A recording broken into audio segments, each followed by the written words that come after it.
Good morning guys.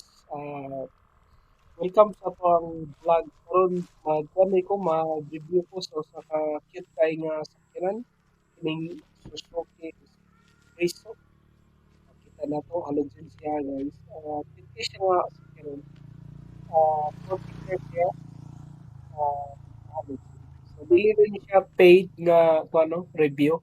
Honest review lang ni nako sa cute kay nga sakyanan naka 14 mag siya, 14 wheel inches mag kita na to kini siya ang kuan.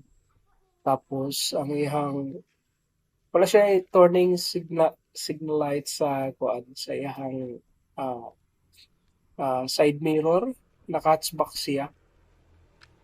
Dili siya LED but very cute siya. Kani siya sa likod pwede na to siya ukbon, pwede na to siya ablihon using sa key sa logo niya nga Suzuki.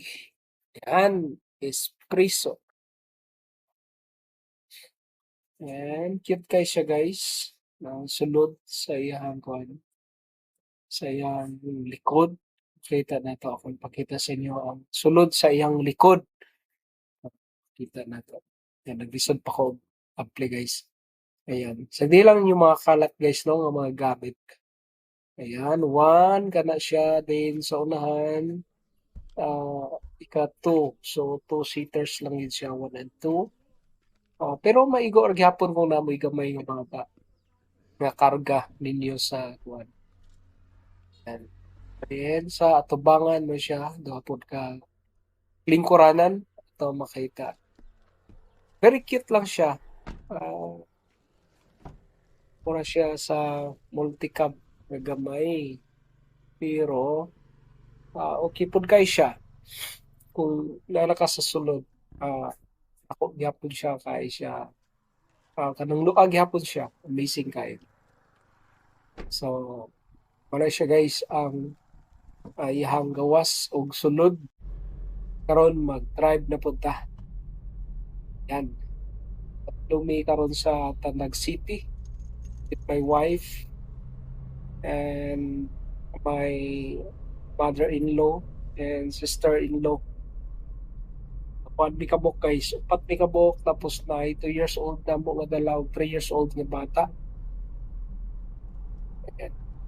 So, guys, ako lang ikuan ang how it's feel to drive sa Espresso. Actually, kung nakasad adalan, medyo gamay kay siya. Cute kay siya. Actually, tapos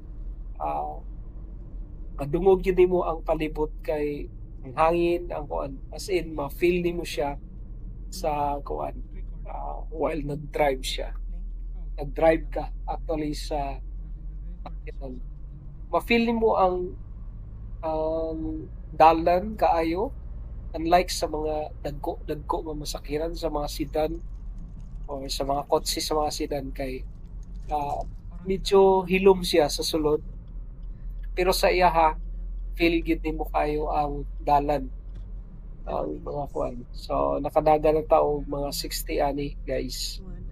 Makita nimo ang kuan ang difference kung magbiyahe ka. Yan no ang sunod mi og SUV ay Ford na kauna sa buwa. Naka 52 lang among dagan guys. So, feel gi kay nimo ang kuan ang gawas ang kuan. Pero guys, actually okay lang siya drivean. Pero kung mangita ka og kanang medyo kanang luxury of course kanang iyang kakuan so, dili siya pero in terms sa imuhang kuan sa capacity okay lang siya for 4 person na mag biyahe. Cute guys siya sa sulod as in ang ako lang na notice sa kuan guys sa Espresso is karon pa mo ako naka-drive yun Espresso. Na-notice na ko siya nakakuan man ni naka-drive pod, kay automatic siya pero na siya ay plus and minus nga mode pod siya. So kung imo siyang i-automatic yun, ma-feel nimo ang iyahang something, dili siya ingon nga delay pero kana bitaw magkambyada ka kung naka-manual ka nga kanang inigkuan nimo nga inigpasok sa iyang clutching, ma-feel nimo nga doon na siya delay during sa imong pag-drive. Unlike sa naman may kuan pod sakyan na may automatic nga sakyanan nga inig-change niya og gear, di kayo nimo ma-feel, di mo ka siya mahalata, ang tingog ray mahalata nimo na nag-change siya og gear. Pero sa espresso kanang mura bisa siya mo hunong o siya naay mo hunong siya tapos mo ma-feel nimo dahil nga nag-change siya og gear from for example gikan ka sa primera ngadto segunda, ma-feel gini mo siya ang pag-change niya kay murag mo action siya og hunong, as in mo minor ang iyahang dagan tapos mag-change din siya og gear. Unlike sa uban nga mga sakyanan nga akong na gamit sa mga automatic, wala kay ma-feel nga mag minor ang iyang dagan, kanang smooth lang siya, diretso lang pero nag-change na siya, madunggan nimo makina nga nag-change na siya og gear. Sa iya ma-feel mo siya.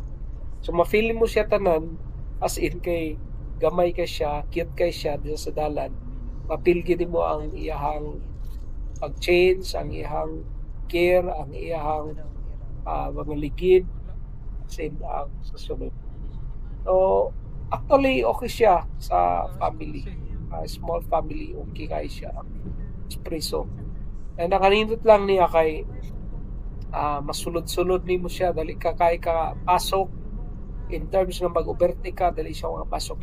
In terms of power guys, ang power niya is same sa mga 1.2 na mga kuan liter nga sakyanan. Sorry guys, ako kay katulugon kay ko nga biyahe. So mo to guys ang ako ang nakuan experience. Overall gwapo siya kaysa mag multicab ka with in terms sa comfort, no? Makabiyahe siya og layo, madala nimo siya nga dili kam hadlok sa iya as in makakuan siya.